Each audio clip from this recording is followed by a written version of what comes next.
Hey YouTube, welcome back to Off-Grid K&A. Today we are building a milking station or a hoof trimming station. I already cut out everything. This is going to be like the easiest build that you can do out there. I have all the measurements. You can kind of just jot down and follow this. This works for most goats. Except for the mini goats. So any other type of goat this would work for. Alright, the pieces I have cut here, I have two pieces at 16 inches. Those are going to be my rear legs. And then I also have the back legs, which are a 2x6, and they are at 54 inches. This is going to be part of my apron right here. The two pieces, or the four pieces I have for aprons. Two of them are at 22 inches and the other two are at 44. Now I also built some, I cut some angled pieces here to brace up the legs because goats are a pretty strong animal and I want to build this once the right way so that it's not just falling apart on me. So I do have four of these for all four legs.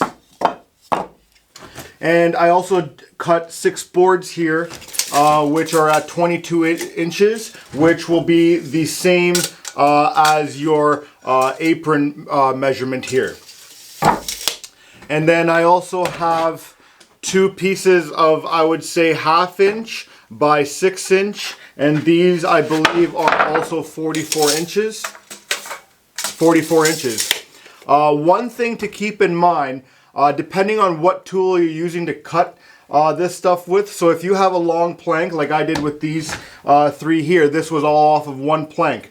If you're using a skill saw like I did, make sure that you're deducting 1/8 of an inch on your measurements so that it's compensating for the blade. So if you don't take in that 1/8 measurement, by your second cut you're going to be off by 1/4 inch, and your planks on the top won't be aligned, and you'll have some underhang on the apron itself. So I'll get to this right now.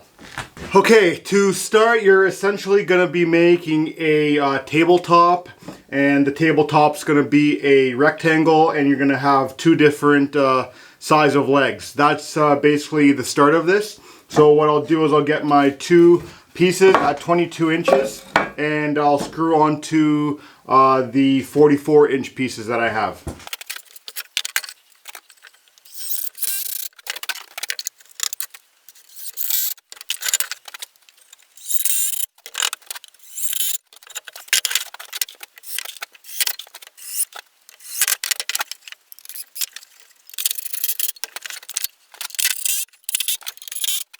Alright, now that you have your tabletop set up, it's basically time to put the legs on.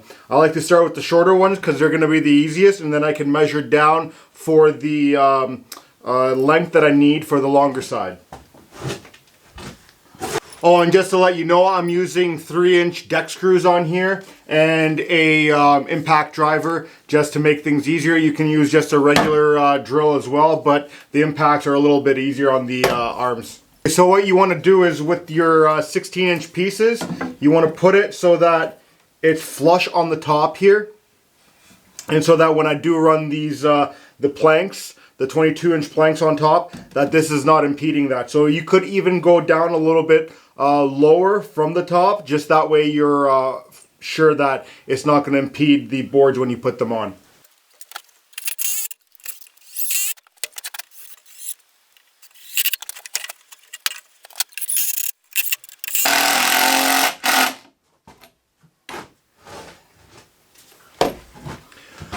Okay, now that you got the back ones on, it's time to do the front ones, and those are going to be your longer 44-inch pieces. And like I said, I used 2x6s just because that's what I had around. You can get away with 2x4s, but you know, I got to work with what I got here. Okay, now that you have your back legs on, what you want to do is you want to measure from the bottom of the 2x4 here all the way down to the bottom of the back leg here. And once you have that measurement there, you transfer that over onto your front legs. So that could be either a 2x6 like I'm using or a 2x4. So what I'm going to do is I'm going to measure this. So I have 12 and 5/8. 12 and 5/8. So what I want to do now is measure on these 2x6s 12 and 5/8 like that, and then as well on this one here. Now what you can do is also use a square, or like Kimberly likes to call it, is a triangle. The reason it's called a square is because when you butt it up to something, it'll give you up a square cut. Now if you don't have one of these, a good trick of the trade is to use another piece of wood that has a right angle on it. So I can use this. So here's my right angle on this. So this makes it really easy. So I could just put this on top. And it's nice to have a long piece like this because then you know it's going to be plumb. So once you line it up like that, you can just use it like that because you know this is flush. That'll be a square cut, and then you won't have any rock in your tabletop or milking station. So I did that one with that, and I'll use a square as well. This one has a lip on it, so you put your lip on there, push down, so it gives you a nice flush cut, and like that. Make sure that if you do ever make a cut using a square, that you're cutting on the right side of the line. Again, it brings me back to my first point, because you got to add that 1/8 of an inch if you're using a circular saw. And if you end up cutting on the wrong side of that line, now you already lost 1/4 of an inch if you're supposed to cut on the right side.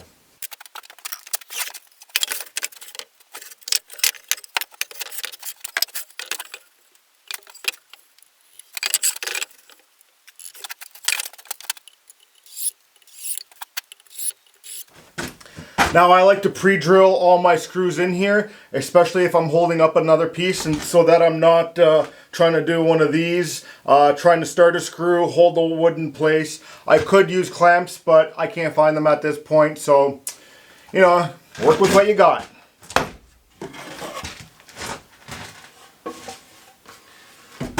Now what you do is when you have your line on here, you just line that up to the bottom so it matches your previous measurement there, and drill these screws in, and you should be good.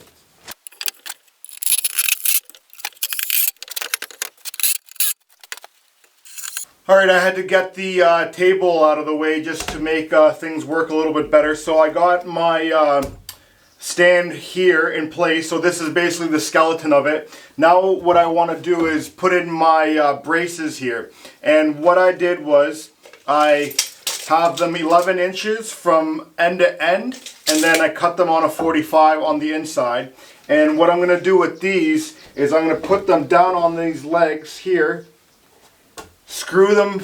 So I'm going to hold that there so you guys can see. I'm going to screw it from this side, and then I'm also going to screw it in through the top once I put the decks on. So I'm going to do that to all 4 corners. That way she's solid.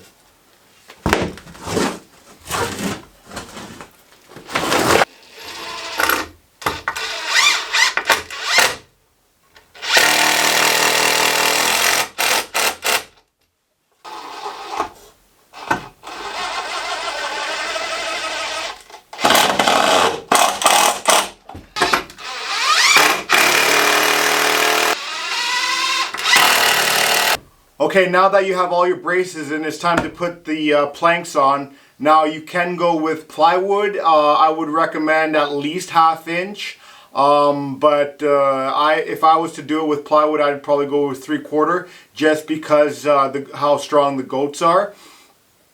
But what I'm going to be doing today is I'm going to be using a 2x6 and putting that across. And another reason I'm using 2x6s is what I'm going to do is I'm going to put gaps in between each of the 2x6s. That way when I'm trimming the hooves and say the goat needs to go to the bathroom, it has somewhere to pass through, and that way it's just not sitting there soaking into the wood. So that is one of the reasons I'm using 2x6s. Plus it's a lot stronger, and I just want to build this the first time, or once the first time. Now what I'm going to do with the first one here, you can see it's hitting the brace as well. So what I'm going to do is I'm going to take my 3-inch screws, I'm going to put them through the 2x4 on the skirt, and then I'm also going to go through onto the brace that I put in, and same with the back one as well. That way it's all nice and solid. If you really want to go over and above all this, I would recommend using PL Premium on all your butt ups. That way when you go to screw it together, it squishes the adhesive together, and I'm telling you, that's probably never going to come apart. This I want to be able to take it apart just in case one of the pieces of wood rots and I want to replace it. So I don't have a plan as to how far the gaps are going to be here. I would recommend something that would suit the goat quite well. So I would say no more than ½ an inch in between. Now once you have them kind of in place, just screw them down, and we can start on the neck brace here for when you're milking them, so you can lock their head into place. And then we're just going to build a little feeder on the top here so it keeps them occupied while you're either trimming the hooves or milking the goat. Now I got the yoke in, or the headlock for the goat. And what I did was a couple different things here. This piece here was originally 6 inches wide. However, when I was cutting off this curved piece, she snapped right in half on me, but it is what it is. So what I did was I mounted this one. I measured from the bottom on both of these boards, from the bottom up to 29 inches and 42. And what I did was I cut out a curve for the head to fit in, or should I say the neck of the goat.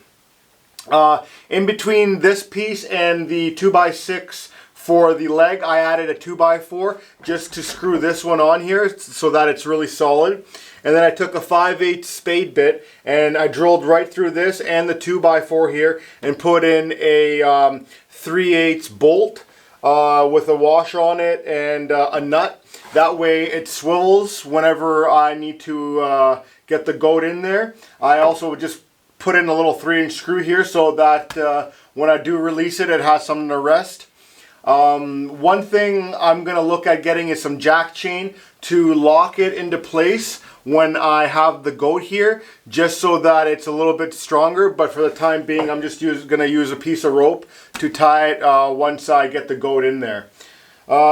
That's basically the milking station. I was going to put the feeder in here, but I want to get it in place in the building before I actually put in anything meant for feeding. And plus I want to get the goat in here so I know the exact height that I'm going to be mounting the feeder. So I might toss that in an update video on the Homestead or something down the road. So keep an eye out for that one. But yeah.